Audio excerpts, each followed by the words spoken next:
Oh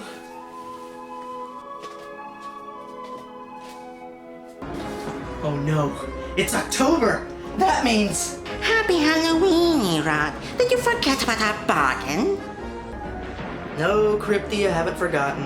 I will no longer do cameos in children's films, and you will review movies of my choosing all through October. Oh, Lord. Alright, Crypty, what is it going to be? Oh yes, a little film that has plagued horror fans for over decades now. Jason Goes to Hell. Voorhees. What do you have to say about that, fanboy? Though I know I should be wary, there I venture something scary. Ghostly hunting, I turn loose! Beetlejuice! Beetlejuice! Beetlejuice!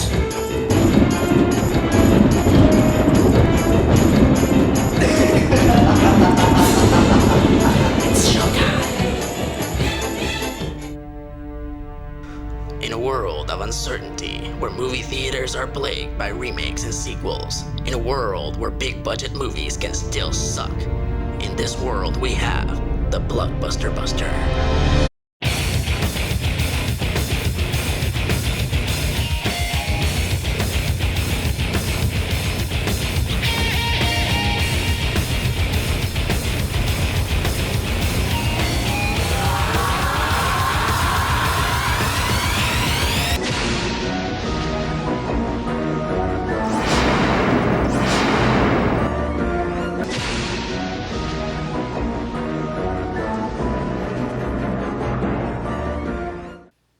Greetings, fanboys and fangirls, ghouls and goblins. I'm ERod, and I'm the Blockbuster Buster, and welcome to the first annual edition of Halloween Havoc. In 1960, Alfred Hitchcock inadvertently invented the slasher film with the most memorable shower murder to ever grace the silver screen in his horror masterpiece, Psycho. But the slasher film didn't become a full-fledged genre until 1978 with the release of John Carpenter's Halloween.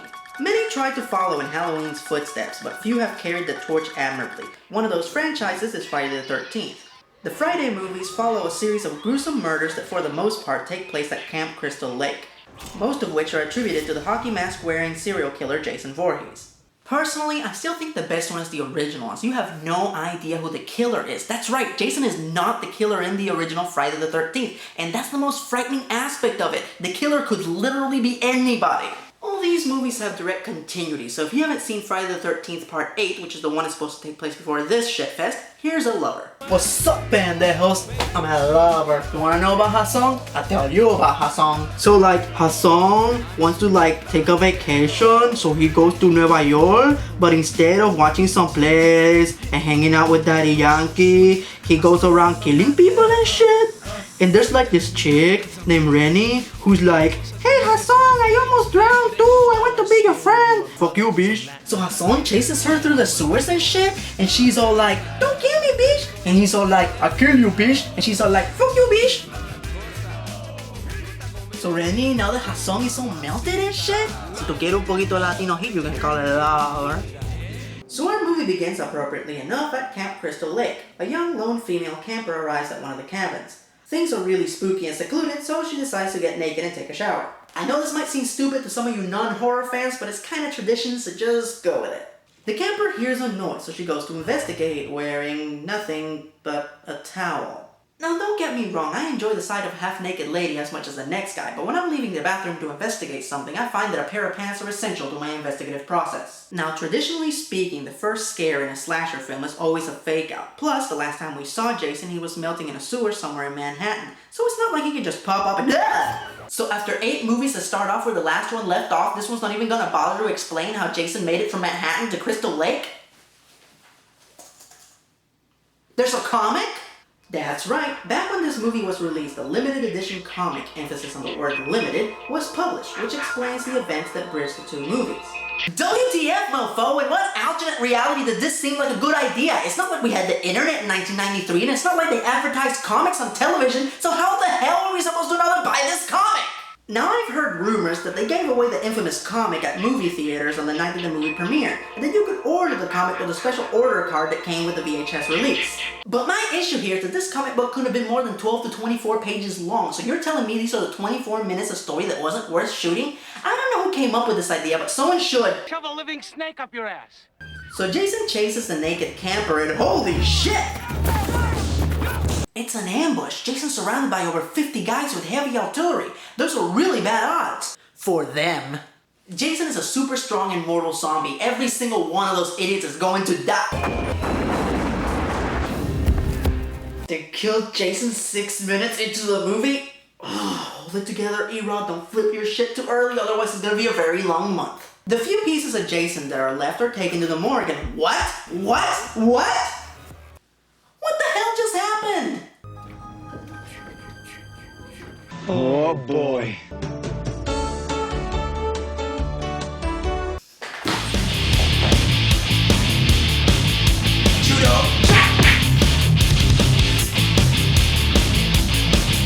So after the coroner gets possessed, his assistant walks into the room. Man, that's gotta be really exciting to be an intern and one of the first autopsies you ever do is Jason Voorhees. How many people actually get a chance to say whatever they want to Jason fucking Voorhees? How you doing, you fat-ass, maggoty, blown-up fuck? After ventilating his assistant's head, the possessed coroner goes to leave the building and Kane Hodder? Wow, Kane Hodder is the actor who plays Jason, so in this movie we get to see him out of makeup interacting with Jason. Hey Kane, what do you think about Jason? He wasn't nothing but a big old pussy anyway. Oh, just Dead. So we cut to a news expose about Jason in which an investigative reporter named Robert Campbell promises to interview someone who's had a torrid history with Jason. I wonder who it's gonna be. Maybe Tommy Jarvis or Tina Shepard? Oh, it's bounty hunter Creighton Duke. You guys remember that time that him and Jason... Oh wait, you guys probably wouldn't remember that because this cowboy hat wearing douchebag hasn't been in any of the Friday movies! Oh, he may get blown up, but that's just a little minor inconvenience for him. He'll just get himself another body. How the hell did you know that? Did they publish an instructional book? So we cut to a diner where 90% of the main cast just happens to be hanging out. Now, I'm not gonna bother to introduce most of these characters as they are nothing more than red shirts and they are just there to die. The only two that are worth mentioning are Diana, played by the lovely Erin Gray, who happens to be Jason's sister. Wait, since when does Jason have a sister? Fuck it, never mind. And Steven, who is Diana's daughter, Jessica's ex-husband, and the incidental hero of this movie. Wait, the nerdy guy with glasses is gonna take on Jason? That's the most lopsided matchup since Archie met the Punisher. Creighton shows up to talk to Diana. Good, he's probably there to offer his protection as Diana's probably gonna be one of Jason's first victims. Nope, he sexually harasses her and gets himself arrested. So the only guy that knows what's going on and how to prevent it got himself arrested? Bounty hunters. We don't need that scum. So we cut to the woods where a group of unnamed campers are being stalked by a vicious killer. Hey, this is just like those Friday the 13th movies things start to get hot and heavy in a tent nearby and... Oh man, these two are about to bump uglies. This looks like a job for... Trojan Man! Greetings, young lovers. May I interest you in a Trojan ecstasy condom? Is ribbed for her pleasure.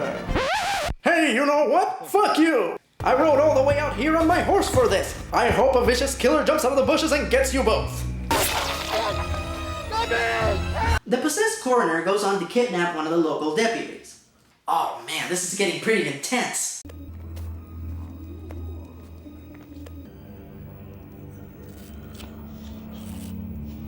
So Jason gave the guy a clean shave because he was going to possess him? First he inexplicably has the ability to possess people, and now he cares about what he looks like? Why? I'm bringing sexy back. I don't know, guy. That's one hard status to maintain. The possessed deputy attacks Diana. Luckily, Steven shows up. Oh, man, the heroes in this movie really suck.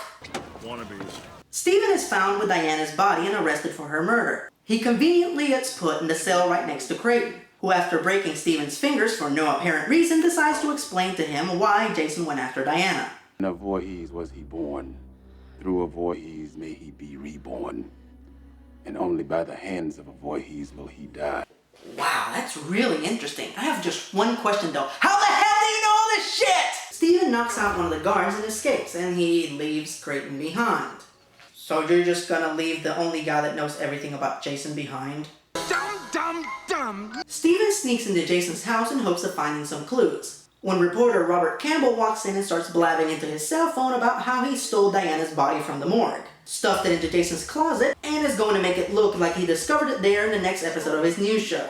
Now this is a really cool subplot, but I only have one issue with it. Why couldn't we see any of this stuff happening instead of listening to some ass clown talk about it on the phone? So the possessed deputy walks in and possesses Robert, who then goes after Jessica. Jason's niece and one of the last means of his resurrection. Steven shows up and saves her from Robert, and then runs over a dummy.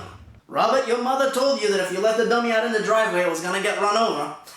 Kids. After a brief misunderstanding, Jessica runs into the police station. Steven lets himself be arrested to get inside, but the possessed reporter still breaks in, so Steven goes Jackie Chan on his ass!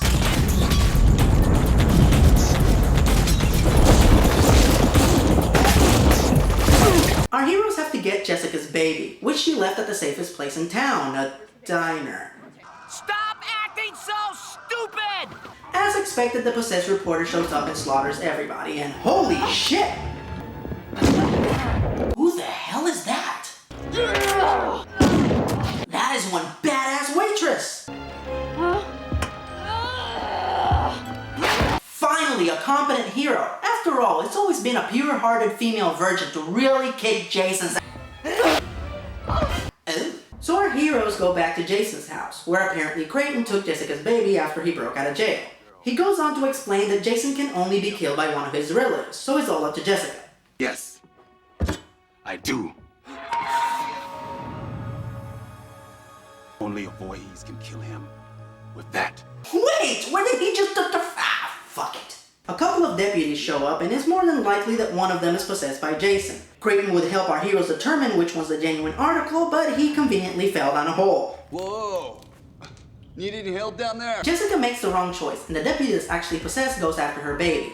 Luckily, Action Nerd is there to save the day. After the deputy loses his lid, it is revealed that Jason is actually a tiny, badly made worm puppet. Yeah, you look like you've just seen something you cherished.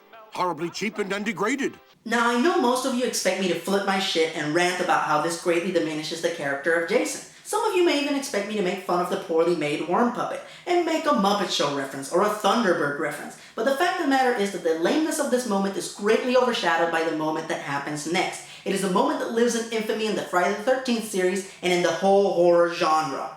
The Jason worm falls into the basement and desperately looks for a body to possess when it suddenly spots Diana's body. Now, I'm not going to show how he enters her body or even say it aloud because I find this scene to be in very poor taste. So here's Anya to explain it all with a handy pantomime. Duke, that part about being reborn through a Voorhees woman, does it have to be a living woman? Wait, you said earlier in the movie that Jason could only be resurrected by one of his living relatives and fuck this fucking movie! So Jason is resurrected and wait, he's resurrected with his mask and his clothes on? You know what? Screw it. They already violated one of my childhood icons. Logistics are the least of my concerns. Plus, Kane Hodder's back as Jason. We finally get to see him do what he does best. Kick a whole mess out. So Jason was only in the movie for 7 minutes?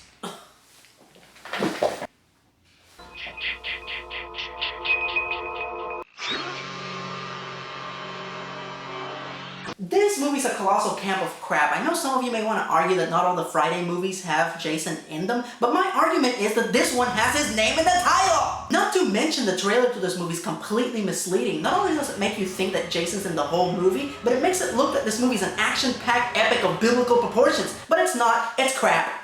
A big ol' mango-sized crap. The only thing worth seeing about this movie are the little nods to other horror movies. Like if you pay close attention, you might be able to spot the crate from Creepshow and the jungle gym from The Birds, and the Necronomicon from Evil Dead. But the coolest nod, and probably the only reason worth watching this movie, comes at the end of the movie, and here it is.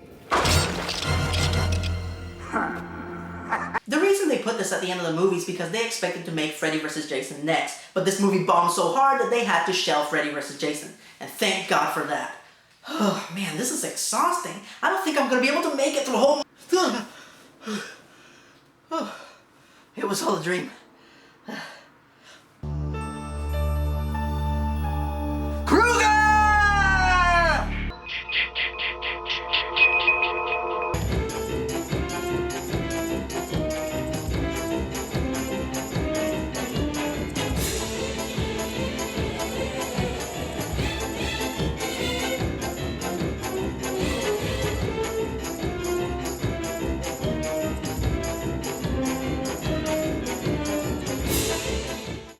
Check out my website, suckers!